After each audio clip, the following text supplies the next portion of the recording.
This is going to be a very small class, and I wanted to talk about an important thing regarding transformation of coordinates. आप सबको पता है कि अगर ये हमारे पास एक रेक्टेंगुलर कोऑर्डिनेट सिस्टम है, ये ऑरिजिन, ये एक्स और ये वाई एक्सिस, और अगर इस ऑरिजिन को हमें किसी नए पोजीशन पे शिफ्ट करना है, सपोज यहाँ पे जिसका कोऑर्डिनेट एच और के हो, नाम ऑरिजिन का हम ओ डैश रख देते हैं इस नए पोजीशन पे, but this alteration of this the original origin is happening without changing the directions of the axis, यानी कि एक्सिस का डायरेक्शन हम चेंज नहीं कर रहे हैं, बस ऑरिजिन का पोजीशन चेंज कर रहे हैं। तो एक्सिस हमारा ये एक्स डैश, ये वाई डैश, ठीक है, कोई दिक्कत नहीं। अब हम एक पॉइंट पी सपोज करते हैं यहां पे जिसका कोऑर्डिनेट एक्स वाई है with respect to the original system, और इसी पॉइंट पी का कोऑर्डिनेट है X dash Y dash with respect to the new system, यानी कि O dash X dash O dash Y dash के रिस्पेक्ट में ये कोऑर्डिनेट है इस पॉइंट पी का। अब सपोज करिए कि आपको एक इक्वेशन दिया गया हो इस तरह से, a x square plus 2hxy plus by square is equal to 0, और ये equation with respect to this original axis दिया गया हो, यानी कि जो ओरिजिनल आपका ये कोऑर्डिनेट सिस्टम है उसके रिस्पेक्ट में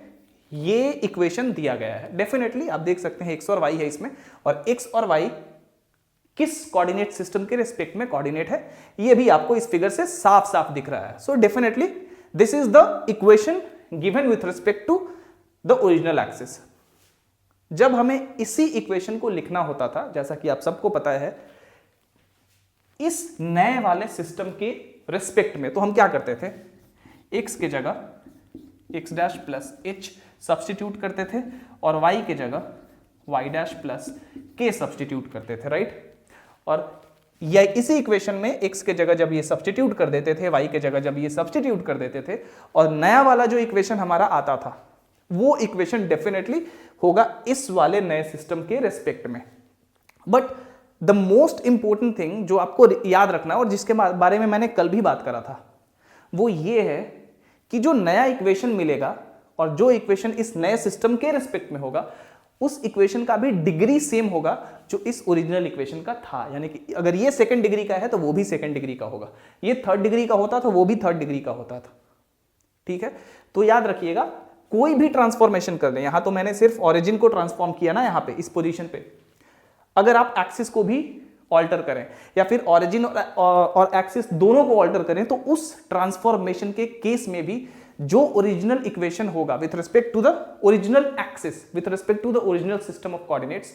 नए सिस्टम ऑफ कोऑर्डिनेट्स के रिस्पेक्ट में जो भी इक्वेशन आप पाएंगे, जो भी इक्वेशन आपको मिलेगा, वो इक्वेशन का डिग्री जो होगा वो उस ओरिजिनल इक्वेशन के जैसा ही होगा, सेम डिग्री होगा। अगर ओरिजिनल इक्वेशन आपका होगा सेकंड डिग्री का, तो वो नया वाला इक्वेशन भी सेकंड डिग्री का, ओरिजिनल इक्वेशन थर्ड डिग्री का, तो नया वाला भी थर्ड डिग्री का। याद रखिएगा, transformation of coordinates doesn't change the degree of the equation, ठीक है, always remember this. So this is the only thing that I wanted to talk to you, and that is why I am making this small class. चलिए, तो याद रहे, इस चीज को आपको हमेशा याद रखना है, ट्रांसफॉर्मेशन ऑफ कोऑर्डिनेट्स इक्वेशन के डिग्री को चेंज नहीं करता है, डिग्री सेम रहेगा। जो ओरिजिनल इक्वेशन का डिग्री था, ट्रांसफॉर्म होने के बाद भी डिग्री सेम रहेगा, ठीक है, याद रखिएगा इस चीज को। So that's the only thing I wanted to talk. Thank you.